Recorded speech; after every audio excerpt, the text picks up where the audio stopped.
Hello student, मैं हूं mister CR Shinde.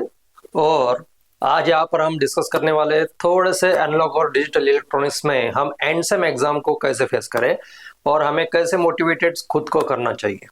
तो देखिए स्टूडेंट, बहुत सारे स्टूडेंट एनालॉग और डिजिटल इलेक्ट्रॉनिक्स को बहुत ही टफ सब्जेक्ट मानते हैं, लेकिन ये सो कॉल्ड इतना टफ सब्जेक्ट नहीं है अगर आप बेसिकली प्रिपेयर करते हो तो।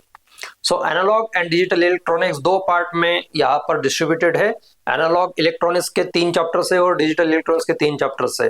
तो देखिए एंड सेम एग्जाम्स में जो हमें सिलेबस आता है ना, तो वो एक ही चैप्टर्स हमारा एनालॉग में जाता है, बाकी 3 चैप्टर्स एक ही चैप्टर हमारा डिजिटल में जाता है और बाकी के 3 चैप्टर्स हमारे एनालॉग में जाते हैं।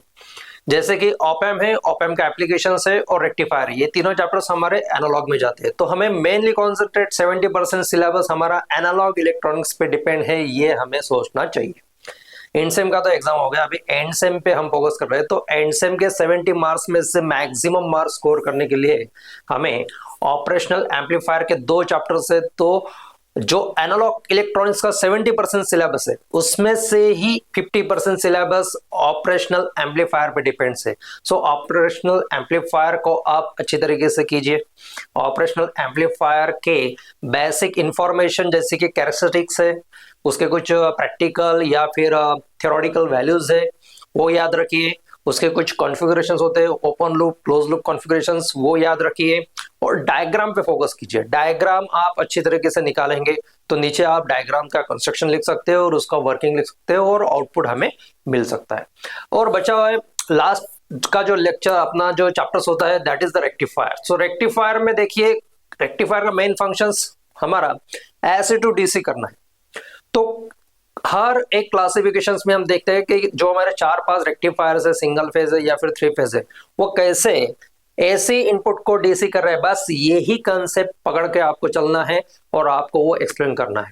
और रही बात, तो बहुत सारे क्वेश्चन रिपीटेड होते हैं और उसमें से कंपेयर वाला क्वेश्चन तो हमेशा ही पूछा ही जाता है, क्योंकि हमें अगर ऑल रेक्टिफायर में अगर कंपेयर करना है तो comparison between the various rectifier with respect to the various parameters, ये समझना वहां पर बहुत ही इंपॉर्टेंट हो जाता है। और रही बात डिजिटल इलेक्ट्रॉनिक्स की, एक ही यूनिट हमें एंड सेम एग्जाम्स को आता है, that is nothing but memories.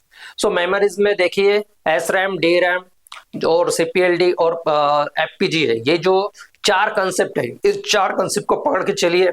इसमें से कोई भी कंसेप्ट आपको आए तो आपको या तो डिफरेंस पूछा जाएगा, या तो आपको शॉर्ट नोट्स पूछे जाएंगे, या तो आपको एक्सप्लेन करने को पूछा जाएगा। ओके, सो इतना बेसिकली अगर आप प्रिपेयर करते हो डिजिटल का 1 यूनिट और एनालॉग के 3 यूनिट, तो आपके टोटल बन जाएंगे 4 unit for the end sem exams.